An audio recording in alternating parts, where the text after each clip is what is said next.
Human sa halos 5 ka adlaw nga pagpang-hostage sa 12 ka mga magtutudlo, 2 ka mga bata ug pila ka sibilyan sa Barangay La Purisima, Prosperidad, Agusan del Sur, luwas nga nabawi sa gobyerno ang mga biktima.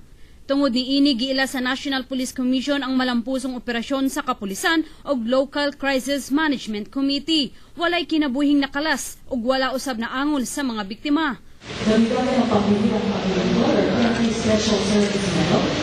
Abril 11, gipasidunggan sa Camp Crame si PNP Caraga Regional Director Reynaldo Rafal, Senior Superintendent Isagani Hinabi Jr. ug Senior Superintendent Nestor Fahura. Medalya ng pambihirang paglilingkod ang gihatag kanila.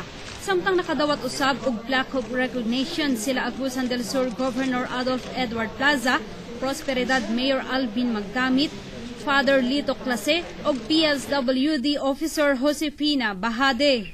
Nakupot nato ng kalipay atong angkon. Waan ako mga gayon ang akong pagpaabot. Sa akong pagpasalamat sa news media diin mitabang sila.